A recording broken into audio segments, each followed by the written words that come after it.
Have you ever pondered on why convolutional neural networks, or CNNs, in Pytorch are essential for deep learning? Well, let's dive into this intriguing topic.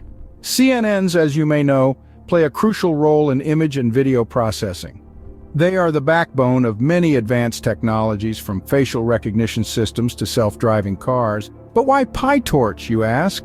Pytorch stands out due to its dynamic computational graph, which provides a flexible platform for implementing and training these networks. It allows for real-time changes during the learning process, giving researchers and developers the ability to tweak and optimize their models on the fly. Moreover, Pytorch comes packed with an extensive library of tools and resources.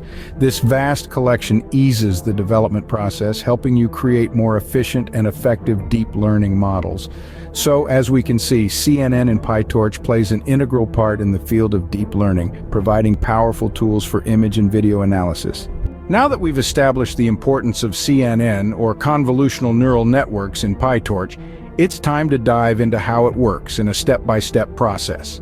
Firstly, let's look at the basic components of a CNN. A CNN consists of three main types of layers: convolutional layers, pooling layers, and fully connected layers. Convolutional layers perform a mathematical operation called convolution on the input data.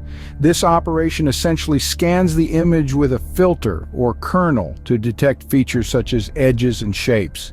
Pooling layers, on the other hand, are used to reduce the spatial dimensions of the data, making the network less complex and more efficient.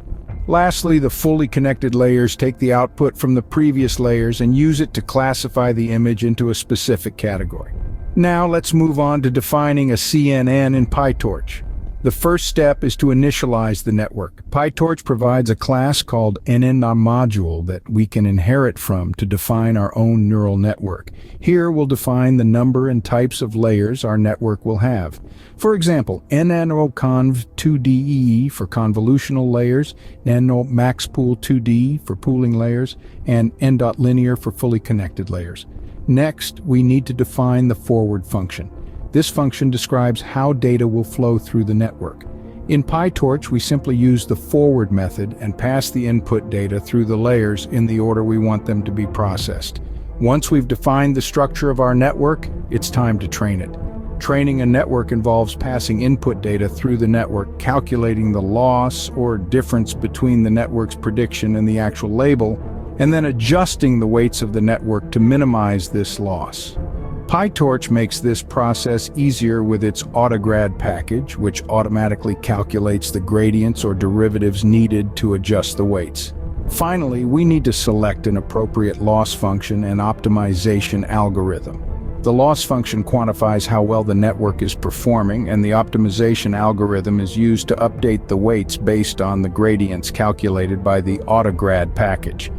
Common choices include the cross-entropy loss function and the atom optimizer.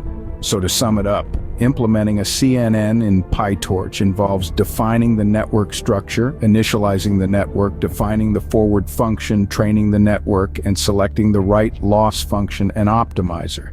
It might seem like a lot, but with practice it will become second nature. And that's how you implement a CNN in Pytorch step by step.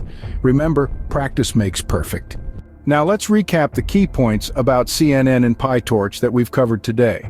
Firstly, we've seen how CNNs, or convolutional neural networks, are composed of layers of neurons, each layer learning to recognize more complex patterns. This is a fundamental concept to grasp when approaching deep learning. Next, we delved into how to define and train a CNN using Pytorch. This process involves setting up the architecture, feeding in the data, and then training the network. We also discussed the importance of selecting the right loss function and optimizer. These choices can greatly impact the performance of your model, and understanding their role is crucial. Lastly, we highlighted the flexibility and efficiency of Pytorch. As a platform, it allows for dynamic graph computation, making it an excellent tool for deep learning. So there you have it, the key points about CNN in Pytorch. Remember, deep learning is a journey, and every step you take in understanding and implementing these concepts brings you closer to your destination. Keep learning and keep exploring.